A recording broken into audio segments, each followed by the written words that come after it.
నమస్తే. ప్రస్తుతం మనతో మందకృష్ణ గారు ఉన్నారు. కోదాడలో అంటే చిలుకూరుకు సంబంధించిన కల్ర రాజేష్ లాకప్ డెత్పై డీజీపీకి ఫిర్యాదు చేయడానికి ఇక్కడ వచ్చిండు. ఒకసారి మాట్లాడి తెలుసుకునే ప్రయత్నం చేద్దాం. సార్, ఇప్పుడు లాకప్ డెత్ జరిగింది రాజేష్ది. మీరు ఒక మాట అన్నారు ఇప్పటిదాకా ప్రెస్ మీట్లో, రాజేష్ బలహీనంగా ఉండడం వల్లనే చనిపోయింది అన్నారు. అంటే నిజంగా A1 నరేష్, A2 శేఖర్కు బలంగా కొట్టలేదా, ఈయనకు బలంగా కొట్టినందుకే చనిపోయిందా దెబ్బలు? దీని మీద క్లారిటీ ఇవ్వాలి. నేను ఒక విషయం ఏంటంటే, కొట్టడం అందరినీ జరిగింది, కొట్టడం అందరినీ కొట్టారు. నిర్బంధం వాళ్ళ మీద కేసు లేని సమయంలో నిర్బంధించారు. అంటే అక్రమ నిర్బంధం అనేది ఒకటి, ముగ్గురిని కొట్టిండనే రుజువు అవుతుంది. కానీ తీవ్రంగా ఎవరిని కొడితే ఇంజక్షన్ ఎవరికి వేయించారు? తీవ్రంగా ఎవరిని కొడితే ఎవరికి ఇంజక్షన్? ఇప్పుడు కోర్టుకు హాజరుపరిచే ముందు ఇంజక్షన్ ముగ్గురికి వేయించలేదు కదా. ఎవరు తీవ్రమైన అనారోగ్యం గురయ్యిండ్రు? ఎవరు జడ్జి ముందు నిలబడలేని పరిస్థితుల్లో నెట్టబడ్డారు? రాజేష్ నెట్టబడ్డారు. అంటే చిత్రహింసలు ఎక్కువ పెట్టడంలో ఎవరి మీద పెట్టినట్టు? రాజేష్ మీదనే పెట్టినట్టు. కాబట్టి రాజేష్ ఇంజక్షన్ వేశారు, తప్పించుకునే ప్రయత్నం చేశారు. అంటే వీళ్ళు A1 నరేష్, A2 శేఖర్ 100% ఏమైనా డౌట్ వస్తుందా మీకు? పోలీసులతోటి కుమ్మక్కైనరు అనేది ఏమన్నా? లేలే, అంటే నేను A2 శేఖర్తో మాట్లాడడం వల్ల A2 చెప్పిన సమాచారం ఉన్నది. అన్న, నన్ను పలాని రోజు డీమార్ట్ నుంచి నన్ను తీసుకెళ్లారు, రాజేష్ నాకు అంతకుముందు ఫోన్ చేశాడు, రాజేష్ తోటి పోలీసులు వచ్చి నన్ను తీసుకెళ్లారని చెప్పడం జరిగింది. అంటే అక్రమ నిర్బంధం అనడానికి సాక్ష్యం 4. అదే సమయంలో రాజేష్ నేను పోయి నరేష్ను కూడా 6వ తారీఖు నాడు 5వ తారీఖు నాడు ఉదయం పూట తీసుకొచ్చామన్నా. అప్పటి నుంచి పోలీసుల్లో మమ్మల్ని పోలీస్ స్టేషన్లోనే పెట్టడం జరిగింది. 2-3 పోలీస్ స్టేషన్ తిప్పడం జరిగింది, కొట్టడం జరిగిందని శేఖర్ చెప్పడం జరిగింది. శేఖర్ చెప్పడం జరిగింది. అంటే ఇక్కడ స్పష్టంగా అర్థమవుతుంది అంటే, అక్రమ నిర్బంధం ఒకటి రుజువు అయింది, 2 చిత్రహింసలు రుజువైంది. ఆ చిత్రహింసలో ఒకరు తట్టుకోవచ్చు, ఒకరు తట్టుకోకపోవచ్చు. తట్టుకోలేని పరిస్థితులు ఉండడం వల్లనే కదా కోర్టు ప్రాంగణంలో ఆయన నడిపించారు, పోలీసు వాళ్ళే నడిపించారు కదా. తట్టుకోలేని పరిస్థితులు ఉండడం వల్ల కదా ఆ చొక్కా ఇప్పితే చొక్కతోటి గాలి తల్లితో పాటు బంధువులు ఊపారు. ఆయన లేవలేని పరిస్థితులు ఉండడం వల్లనే కదా హైకోర్టు అని ఇంజక్షన్ తీసి వేయించారు.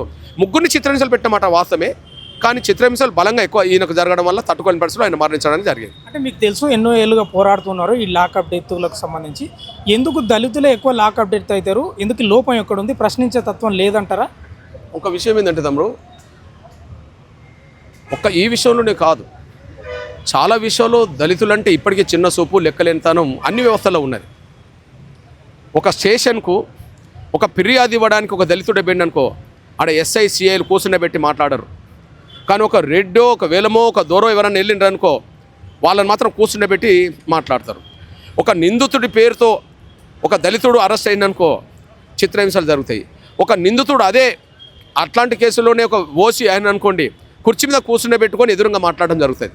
ఉదాహరణ మీ దృష్టికి వస్తున్నాను నేను. మొన్న ఈ హైదరాబాదు పోలీస్ కమిషనర్ ఫిర్యాదు చేయడానికి ఒక సినిమా యాక్టర్లకు వెళ్ళారు. ఫిర్యాదు చేయడానికి సినిమా యాక్టర్లు ఈ కమిషనర్ దగ్గరికి వెళ్ళారు కదా. ఫిర్యాదు చేయడానికి వెళ్ళిన వాళ్ళందరినీ కమిషనర్ పక్కన కూర్చొని పెట్టుకొని ప్రెస్ మీట్ పెడతారా? కానీ వాళ్ళని మాత్రం పక్కన కూర్చొని పెట్టుకోవడం అది ఆధారం అవుతలేదు, అది రుజువు అవుతలేదు కదా, అది రుజువు అవుతలేదు. అంటే దళితులు, గిరిజనులు, బలహీన వర్గాలంటే ఈ వ్యవస్థలో ఇప్పటికీ చిన్న చూపు ఉన్నమాట వాస్తవం. ఆ చిన్న చూపు పోడగొట్టడం కోసం నిరంతరం పూలే కాలంలో, అంబేద్కర్ కాలంలో, ఈ కాలంలో జరుగుతూనే ఉన్నాయి, ఇంకా అవి జరుగుతూనే ఉన్నాయి. ఈ ఉద్యమాలు జరుగుతున్నాయి, అవి జరుగుతున్నాయి. ఎక్కడ ఇంకా చిన్న చూపు పోయే విధంగా భవిష్యత్తులో మరింత శక్తివంతమైన ఉద్యమాలు రావాలి. అంబేద్కర్ రాజ్యాంగ నిర్మాత అంబేద్కర్ ఒక మాట అన్నట్టు, మేకల్నే బలిస్తారు కానీ పులులను బలించరు అన్నారు. నిజంగా దళితులు మేకల్లాగా ఉన్నారని అనుకోవచ్చా? ఇప్పుడు ఇప్పటికీ బలి అవుతున్నది ఎవరు? ఇప్పుడు అంబేద్కర్ ఆనాడు ఎందుకు అన్నాడు? మేకల్లాగా ఉంటే మనం బలి అవుతాం, పుల్లాగా ఉండాలని ఆనాడు అన్నాడు. అంటే అప్పటికున్న వ్యవస్థలో మేకల్లాగా ఉన్నారని ఆయన ఒప్పుకున్నట్టే కదా. మేకల్లో కొంత ఇప్పుడు దళితులు అనబడుతున్న వాళ్ళు చైతన్యం వచ్చినా, ఇంకా రావాల్సినంత ప్రతిఘటన చైతన్యం, రావాల్సినంత రాజ్యాధికార చైతన్యం రాలేదు కాబట్టినే కదా ఇంకా జరుగుతున్నాయి. నిజంగా దళితుల్లో, బలహీన వర్గాల్లో కనుక రాజకీయ చైతన్యం, అస్తిత్వం నిలబెట్టుకోవాలని చైతన్యం పెరిగితే రాజ్యం ఎప్పుడో మా చేతులకు రాలేదంటేనే ఇంకా చైతన్యం రాలేదు. ఆ చైతన్యం కోసం మా అలాంటి వాళ్ళు నిరంతరం పోరాటం చేయాల్సిందే, అదే చేస్తున్నాం. చివరిగా డీజీపీ కూడా ఏమైనా చర్యలు తీసుకోకపోతే, విచారణకు ఆదేశించకపోతే మీ కార్యాచరణ కల్ర రాజేష్ లాకప్ డెత్పై ఏ విధంగా ఉండబోతుంది? ఇప్పుడు విషయం ఏంటంటే, మీ దృష్టికి తీసుకొస్తున్నాను నేను. ఈ రాజేష్ మరణానికి SI CI కొంతమంది పోలీసులు కారణం అని చెప్పి మేము చెప్పాము. ఓకే, కాదు అని చెప్పి DSP ఇంతవరకు స్టేట్మెంట్ ఇవ్వలే. లేదు, మా పోలీసు వాళ్ళు కారణం కాదు అని చెప్పి SP ఇవ్వలే. కదా. మా పోలీసు వాళ్ళు కారణం కాదని చెప్పి డీజీపీ ఇస్తాడో లేదో చూద్దాం. మనండి వాళ్ళ రికార్డు తప్పని మా రికార్డు చెప్పేశాం. ఏది 8వ తారీఖు నాడు ఫిర్యాదు, 8వ తారీఖు నాడు కేసు, 9వ అరెస్టు, రిమాండ్ అని వాళ్ళు చెప్పేది. అది రికార్డు అంతే. రికార్డుని సమర్థించుకోవడానికి కూడా వాళ్ళు బహిరంగ మాట్లాడతలేరు, బహిరంగ రావట్లేదు. కానీ మేము ఆధారాలు బహిరంగానే చెప్తున్నాం కదా. కాబట్టి డీజీపీ గారు సంపూర్ణ న్యాయం చేస్తామన్నారు.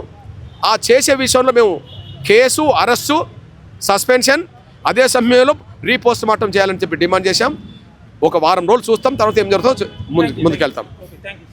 ఇది ప్రధానంగా డీజీపీ ఆఫీసులో ఫిర్యాదు చేసినటువంటి మందకృష్ణ మాదిగ గారు చెప్తున్నది ఏంటంటే, ఒక వారం రోజుల్లో విచారణకు సంబంధించి ఏమైనా ఆదేశించకపోతే మా కార్యాచరణ చాలా ఉధృతంగా ఉంటుంది. కోదాడల బంధు కూడా పిలిపిస్తున్నాం, దళితులు మొత్తం ఏకమై మొత్తం బంధు నిర్వహిస్తాం, ఎక్కడికక్కడ ఈ లాకప్ డెత్పై సభలు సమావేశాలు నిర్వహిస్తాం.